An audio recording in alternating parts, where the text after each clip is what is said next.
Of importance because we're going to help our country heal. We're going to help our country heal. We have a country that needs help, and it needs help very badly. We're going to fix our borders. We're going to fix everything about our country. And did you ever think we'd see the day?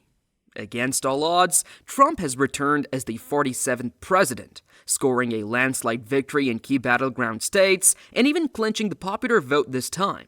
The media scoffed, the progressives seethed, and yet here we are, witnessing what could be the biggest political comeback in history. So now, with America's future back in his hands, one question remains. Is this the beginning of the end for woke culture? Suddenly get hyper-reactive, and then they just bouncing off the walls. Right before they pass out. Yeah. Exactly. We are at that moment. At one point, we were on till 6 in the morning. At one point, Nora O'Donnell, who was running our coverage, got up from the desk, walked over to Anthony Salvanto and Major Garrett, who were doing the magic wall of states, and was like, what's taken so long with these votes from Milwaukee? We were on all night. The rise of woke culture has been quite a spectacle over the past decade. It started small, mostly as a push for social awareness, but somewhere along the way, it spiraled out of control.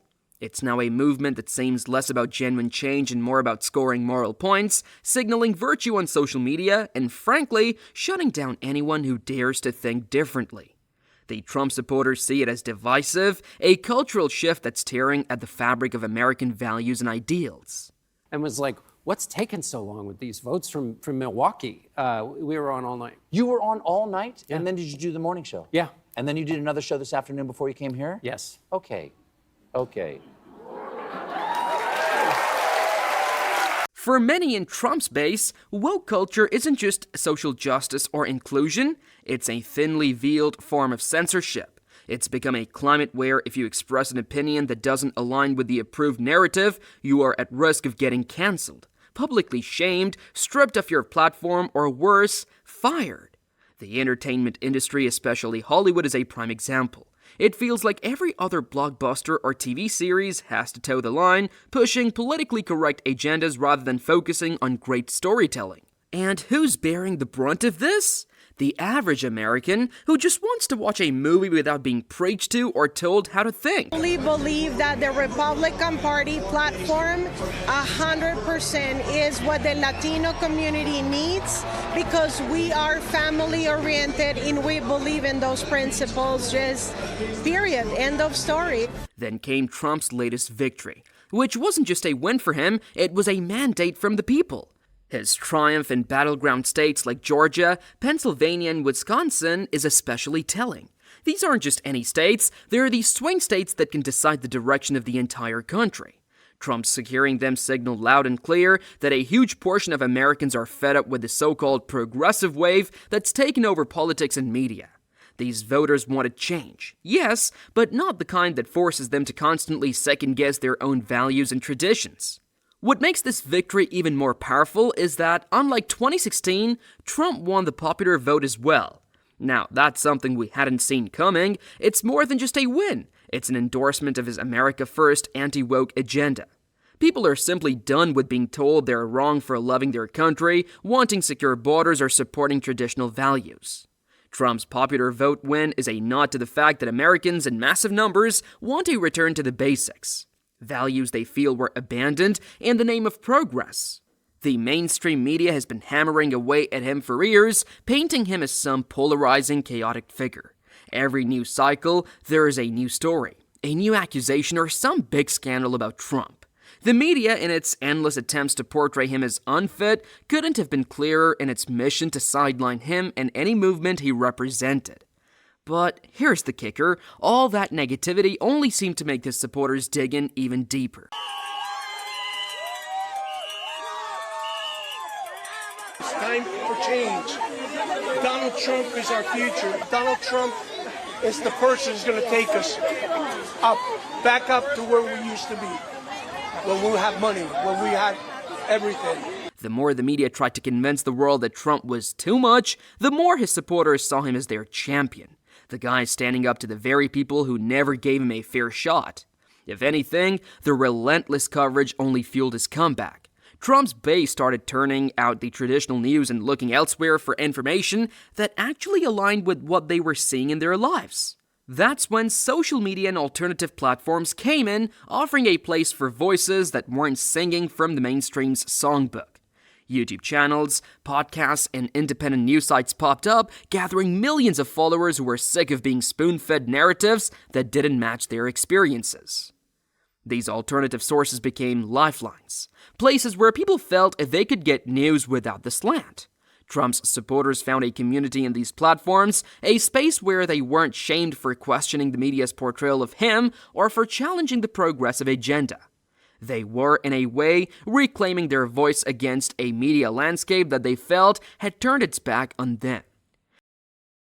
You know, we took our country back, and we're going to return it back to be great again. And it wasn't just any group of people supporting Trump, it was middle America, the hardworking folks who often feel ignored by the big city elites. We're talking about middle-class professionals, tradespeople, small business owners. People who have watched progressive policies eat away at the things they hold dear, like job security and family values. They are the ones who bear the brunt of bad policies, from inflation hitting their grocery bills to borders that feel anything but secure. Trump promised to address these exact issues, and for them, his words felt like someone was finally speaking their language. His economic message struck a chord too. He wasn't promising vague hope or change like we have heard in the past. Instead, Trump was straightforward about what he intended to do: bring back jobs, tackle inflation, and put Americans first. For people who had felt forgotten by the political elite, this wasn't just rhetoric, it was a plan they could get behind. Trump's focus on the issues that impacted their daily lives, like rising costs, secure borders, and a strong economy, gave his supporters something real to believe in. We made history for a reason tonight, and the reason is going to be just that. We overcame obstacles that nobody thought possible, and it is now clear that we've achieved the most incredible political thing. Look what happened. Is this crazy? Hollywood and media have been deep in woke waters for years now, churning out content that feels more like a lecture than entertainment. And Trump's made it clear he's not having it. He's been vocal about how Hollywood has twisted itself into a politically correct pretzel, pushing agendas over good storytelling. He's not just talking about it either, he's got plans to foster a media culture that reflects traditional American values and dials down the virtue signaling. Imagine a return to movies that aren't constantly checking the box in the latest social cause, and shows where the main message isn't some political sermon but genuine entertainment. Trump sees this as a chance to bring back an era where Hollywood isn't telling you how to think, but is actually just entertaining. But it's a political victory that our country has never seen before, nothing like this. I want to thank the American people for the extraordinary honor of being elected your 47th president and your 45th president. But it doesn't stop there. Trump's got his eye on education in the workplace too, areas where woke culture has dug its deep roots. From diversity training that feels more like re-education camps to curriculums that push identity politics over core subjects, the influence is undeniable. Trump has made it clear. He wants schools and workplaces to be places of free thought, not indoctrination. He's planning to push back on the woke influence policies that have crept into corporate diversity training, aiming for something that fosters genuine inclusivity rather than fear of saying the wrong thing. For him, it's about restoring an environment where people can express their thoughts without fear of being silenced or shamed for not being woke enough. Now, here's where it gets big. Trump's vision goes beyond just these reforms. He's talking about ushering in what he calls the golden age of America, a prosperous, patriotic era that isn't bogged down by the divisive rhetoric of woke culture. It's a vision of an America that feels unified and proud again, a place where traditional values aren't under siege, but are actually celebrated. For those who feel like they've been watching America's cultural identity slip away, this isn't just talk, it's a promise to restore the spirit of the nation. Breath in my body. I will not rest until we have delivered the strong, safe, and prosperous America that our children deserve and that you deserve. This will truly be the golden age of America. The MAGA movement is more mainstream than ever, and Trump's got a powerful network to back him up. Conservative media, public figures, and supporters across the country are rallying behind him, ready to amplify his message and continue the push against progressive ideals. With each new voice and every fresh face supporting the cause, the movement grows stronger, more influential, and ready to take on whatever woke culture throws next. Deep frustration with the Biden administration, and former President Trump and the future President Trump overperformed in urban areas, particularly with men, proving that the strategy that they doubled and tripled down on over the course of the last few months. You can imagine the look in the faces of the mainstream media and progressive commentators when Trump clinched this victory. It was almost as if they didn't believe it could happen. These same outlets that spent years painting him as a washed-up political relic were suddenly scrambling to make sense of it. News anchors were visibly frustrated, their tone shifting from smug certainty to outright disbelief. You could almost hear them thinking, how could this happen again? Their response has been nothing short of a spectacle. The commentaries, the op-eds, the so-called expert analysis, they were all laced with frustration and, honestly, a touch of resentment that America didn't follow the script they had laid out. And for so many of you watching right now, that news is, to say the least, a lot to digest. I understand that personally. For the progressive left, Trump's win is being called a step backward, a disruption to what they see as social progress. They're quick to label his victory as dangerous, divisive, and even regressive. The idea that the country chose to put Trump back in office has them wringing their hands, calling it a setback to their vision of America.